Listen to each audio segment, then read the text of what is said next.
Estoy devastado. Hice a mi pequeño hijo hincha del Barcelona porque pensé que lo haría feliz, pero ahora me doy cuenta de que le arruiné la vida. Verlo llorar me parte en pedazos. Me dijo, ya está, no quiero sufrir más.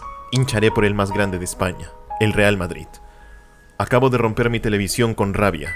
Xavier Hernández me avergonzó frente a mi familia. Mis 8 hijos están llorando, asustados por mi ira mientras camino temblando por la habitación. No puedo soportar esto. Llamen a la policía porque estoy a punto de hacer una locura. Hoy he tocado fondo. Abofeteé a mi esposa e hijos producto de la furia que me ocasiona ver a mi amado Barcelona en ruinas. Mi esposa acaba de huir de casa y se ha llevado a los niños. La policía está tocando a mi puerta para llevarme. Acabaste con mi vida, Xavi. Esto es tu culpa. ¿Has pensado cómo se sentiría tener todo el poder, la información en la palma de tu mano? Pues con OneFootball es posible. ¿Cómo? OneFootball. Y es que si lo tuyo es seguir la información de tus equipos y ligas favoritas, para que la aplicación te avise incluso cuando pase algo importante y no te pierdas de nada, lo único que tienes que hacer es bajarte OneFootball. Es totalmente gratis y nuestro link de descarga gratuito está abajo en la primera línea de la descripción. Puedes tenerlo tanto en dispositivos Android como en iOS. Llevo muchos años siendo seguidor del Barcelona. He vivido las mejores épocas. La época de Ronaldinho, la época de Guardiola, de Messi, de la MSN. Hemos reído mucho. Sin embargo, en los últimos años nos hemos acostumbrado a vivir la desgracia. Como si el universo nos golpeara de vuelta. Después de haber vivido tantas cosas bonitas, ahora nos toca pagar. Estoy grabando este audio mientras el Barcelona está perdiendo 2-0 contra el Bayern Múnich en la Champions. Ni siquiera esperaré a que el partido termine. Ya no le veo sentido. Es un partido sin fondo, sin contenido. Nada más que la derrota. Podríamos tal vez considerar que el Barcelona se ha convertido en el tataranieto del Bayern Múnich. Todo lo que saben es perder cuando se chocan con los alemanes. Pero más allá de perder y de decir lo que ya todo el mundo sabe, que el Barcelona está lleno de jugadores acabados, jugadores sobrevalorados y que probablemente son de los equipos más fríos de toda Europa. Quiero aprovechar esto para hacerles una pregunta y de paso explicar algo. ¿Está acaso el Barcelona regresando a ser lo que siempre fue? ¿Acaso fueron un equipo grande únicamente gracias a Messi, a Guardiola, a la generación dorada como le pasó a Chile? ¿Acaso el Barcelona vivió el sueño y se creyó de los grandes cuando en el fondo nunca dejaron de ser ese equipo de Cataluña que su máximo éxito en la temporada era ganarle al Madrid? ¿El Barcelona está cayendo en picada o está volviendo a ser lo que siempre fue? ¿Messi inventó al equipo? ¿Estamos ante un caso donde el jugador sí está por encima del club? Todas esas preguntas han estado dando vueltas en mi cabeza y me doy cuenta de que cada vez más personas se las hacen. Así que es un buen momento para intentar responderlo. Primero, no podemos negar que el Barcelona ha sido uno de los equipos europeos más decepcionantes que hemos visto en las últimas temporadas. Y así como jugando, ya han pasado 7 años desde la última vez que el Barça ganó la Champions. Lo cual, siendo sinceros, no es una cantidad tan escandalosa de tiempo. Hay equipos grandes en Europa que se le han pasado mucho más años sin ganarla. Pero considerando que el Barcelona mundialmente está conocido como el gran rival del Real Madrid, y en la misma época donde el Madrid ha ganado la Champions 3 veces seguidas y además ganó otras 2, que el Barcelona haya ganado tan poco, hace que duela todavía más y que la gente se burle más de ellos, y con razón. Porque el Barcelona, más allá de no haber ganado la Champions, lo que más le critican no es que no la gane, sino que no la compita y que se haya mandado alguna de las pecheadas más grandes que se recuerden. Ya la gente estaba acostumbrada a que cada año tienen una fecha marcada en el calendario donde el Barcelona se va a mandar el ridículo de la Champions. Contra el Bayern Múnich, contra el Liverpool, contra el PSG, contra la Juventus y ahora 2 años seguidos sin siquiera pasar la fase de grupos. Como que se van superando cada vez más. Pasaron de ser un equipo que competía por llegar a la final a ser un equipo del cual nadie espera nada. Y en el momento en el que Messi se fue, todo fue a peor. Mucha gente critica ahora al Barça diciendo que han despreciado a Messi y que cómo se nota que sin Messi el Barça no es nada. Esto es una media verdad. Con Messi, el Barça ya la pasaba mal. De hecho, con Messi en el equipo, el Barça tuvo la mayoría de sus grandes ridículos en Champions. Lo cual no significa que sea culpa de Messi, por si acaso. Messi siempre fue de los mejores jugadores. Pero esa crisis no empezó porque Messi se fuera, la crisis ya llevaba en el Barça casi 10 años instaurada. Esto solamente es la consecuencia.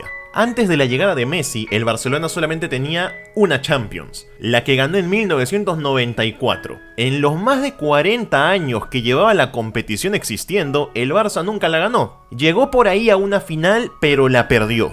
Recién cuando Johan Cruyff llega al Barcelona como entrenador, el Barcelona compite en Champions. Una época donde el Madrid creo que ya tenía 6. Ese era un Barça cuyo mayor éxito en todos los años era ganar el Clásico. Y ver si por ahí se sacaban alguna Liga, alguna Copa del Rey, alguna Copa de Ferias, que ya ni siquiera existe, y a ver si sorprendían en Champions. En ese tiempo no se podía considerar al Barça un equipo grande, porque los equipos grandes son considerados los que tienen más Champions. El Barcelona con 1 se le podría considerar un equipo importante de Europa, pero no era de la élite. De hecho, pasaron 12 años más hasta 2006 cuando ganan la segunda. ¿Con quién? Con Ronaldinho al frente del equipo.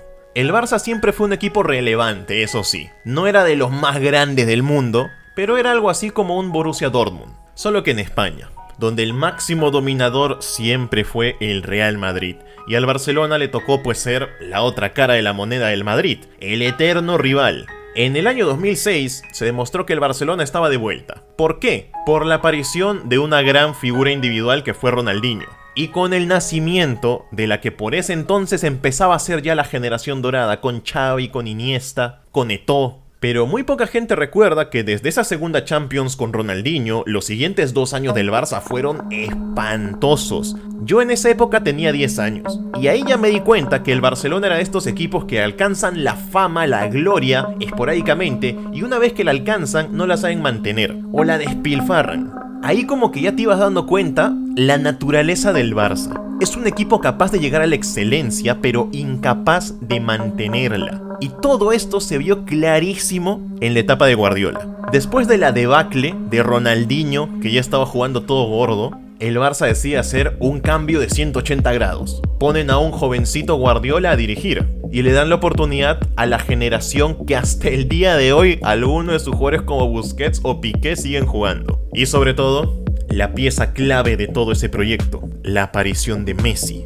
Sin Messi, el Barça jamás habría sido el Barça, y esa es una realidad que los hinchas del Barcelona conocen muy bien. No quiere decir que sin Messi, el Barça sería el Osasuna. No, el Barça sería un equipo, como les digo, reconocido, importante, como el Borussia Dortmund, como el Chelsea, pero no estando en la élite de los máximos ganadores. La etapa de Messi y Guardiola demostró a los ojos de todo el mundo que el Barcelona, si se lo proponía, podía ser mejor que cualquiera, pero es un equipo que no sabe ser el mejor, lo que algunos llamarían equipo sin alma. El Super Barça de Messi, Xavi, Iniesta, Dani Alves, Busquets, Piqué, Puyol, ese Super Barça con Guardiola solamente duró 3 años, solamente ganó 2 Champions. El Real Madrid, solo por poner el ejemplo, con una generación de futbolistas que algunos consideran inferior a la del Barça, porque la del Barça hasta ganó un mundial, ganó más Champions. El único lugar donde el Barça le saca ventaja es en las ligas españolas. Y a partir de ahí todo siempre fue cuesta abajo, hasta llegar a la realidad actual. El Barcelona está regresando a ser ese equipo que siempre había sido antes. Lamentablemente sí. Y se los digo yo que llevo 16 años siguiendo al Barça. No quiere decir que ese Barça de antes haya sido una mediocridad. Era un Barcelona que fichaba jugadores importantes, mantenía a veces algún que otro balón de oro en el equipo, como cuando tuvieron a Ronaldo, o a Ronaldinho, o al propio Cruyff. Incluso ficharon a Maradona en los 80. El Barça nunca fue un equipo irrelevante. Sin embargo, siempre estuvo en esa segunda escala de equipos europeos. No estuvo arriba en el Olimpo. Si el Barça ahora está ahí por los títulos que ganó antes, es gracias a las 4 Champions que se ganaron desde la etapa de Ronaldinho hasta la de Messi. Que claro, no las podemos borrar, que algunas personas parece que quieren borrarlas e imaginar que el Barcelona solamente ganó la del 94. Esas Champions están ahí y se van a quedar, pero son algo así como un aval. No es algo real como que el Barça tenga de verdad esa categoría de equipo de 5 Champions, porque no la tiene. Tristemente, y me duele decirlo, el Barcelona no tiene la categoría de un equipo grande, de los grandes de verdad de Europa. Sin embargo, tuvo a la generación dorada en el momento ideal, con el entrenador ideal y con uno de los mejores futbolistas, tal vez el mejor de la historia. Y el Barça creo que lamentablemente volverá a esa etapa de antes, donde ganaban una Champions cada mucho tiempo, competía en la Liga Española, a veces bien, a veces mal, pero como se ha visto en el partido de ahora contra el Bayern, muy por debajo en categoría, en actitud, en credibilidad con esos equipos que están en el Olimpo de Europa. El Barcelona estuvo ahí y sus Champions lo mantendrán ahí en los libros de historia, pero eso solo es en los libros. En la realidad, en el campo de juego, el Barcelona puede hacer grandes cosas, puede meterle 4 goles al Real Madrid un día, pero eso el Barça ya lo hacía antes también. Con Cruyff le ganó 5-0 al Real Madrid de visitas, pero solo quedaba en eso. Episodios memorables, pero pocos títulos. Y en el fútbol de ahora, que ya lleva más de 100 años de existencia, los títulos lo son todo. Sin los títulos, no eres nada.